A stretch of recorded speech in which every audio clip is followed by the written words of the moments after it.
In Season 13, skeleton camps were added to Sea of Thieves, and while going around getting tribute from these camps, as the Burning Blade can give you a lot of gold and Reaper's bonus reputation, this also marks you on the map for all of the server to see and try to take for themselves. But that's only one side of the story. If you oppose Flameheart and complete the skeleton camps while not in control of the Burning Blade, you get this. The Orb of Secrets, that sells to any trading company, except Athena, for 20,000 gold and, oh yeah, another 30,000 with a grade 5 Emissary. And, the best part? This is one of the best ways to make gold and reputation as a solo player. So in this video, I'll show you the best way I found of farming these orbs without even touching your cannon. First off, you'll want to spawn at either Sanctuary Outpost or Daggertooth Outpost. If you didn't spawn at neither of these, just die for the Wild Rose Talltale, which will bring you to Sanctuary. Now you need to vote an Emissary flag. Reaper would be the faster option, but considering you'll be marked on the map if you do that, and this whole video is about avoiding that, the second best option is Gold Hoarder, and I'll show you why in just a few moments. Grab some supplies just in case, and head for Pyjamas Palms or Blind Man's Lagoon, depending on which one you're closer to.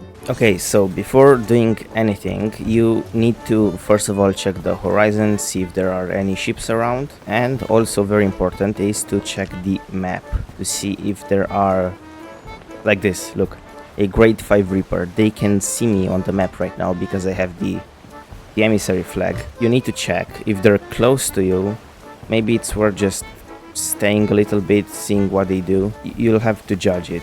If they've been staying in one place for a long time, you can just go. If not, just wait a little bit, or if you're feeling confident, just go there and deal with them. Also, I just want you to know, doing this strat is not really worth it if you're on a brig or a galleon. There's a better way to do it if you are on one of those ships, but I unfortunately don't have time to show you in this video, so I guess you'll just have to subscribe to see when I put out a short about that. Anyway, now that you're at a skeleton camp, you'll need to find the entrance, light these 2 lanterns, and take the elevator because you're cool. Stairs are only for emergencies.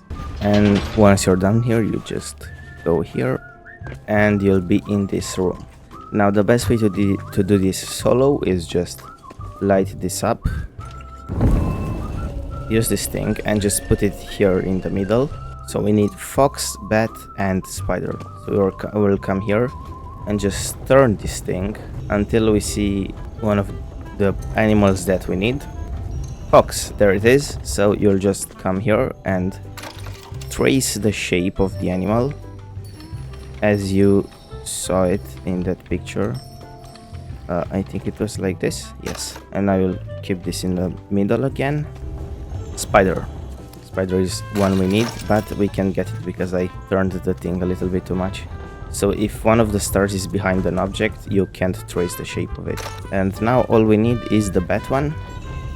There it is. After you're done with the puzzle, some skeletons will spawn and you'll have to deal with them. For this part, I recommend playing with the sword and throwing knives, using the sword to sword launch to the skellies and the throwing knives to deal with the ones that have kegs. After a few waves, a boss will spawn that you can just sword launch a bunch of times.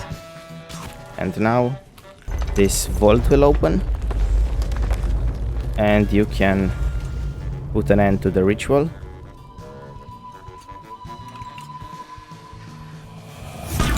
Which will make the orb do this, and you get it, and you're out of here.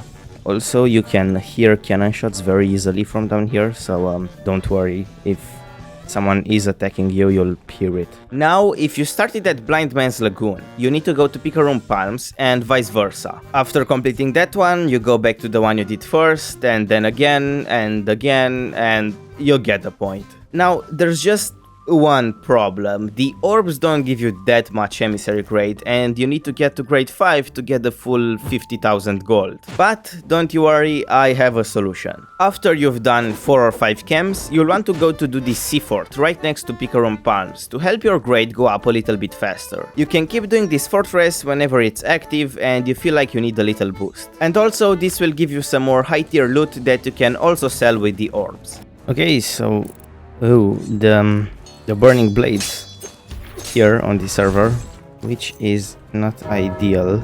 Okay, so there's a burning blade on this server, and I think it's time for a change of plans. With the burning blade on my server and my intuition saying that it would go for picaroon palms next, I decided it would be best to stay as far away from them as possible. Considering I only had another 2 orbs to get, I decided to go for the other camp in the wilds, Shiver Retreat, and also Barnacle Cay, one of the camps in the Ancient Isles. After doing that, I went to sell all of my loot and made 600,000 gold. While this is not the best way of making gold, it's certainly the best way of making gold without a flag that marks you on the map or a big tornado signaling your location. And it's also a very good way of making reputation for the main trading companies. If you enjoyed the video, I'm sure you'll also like this one, where I proved that the new weapons in Sea of Thieves are actually good.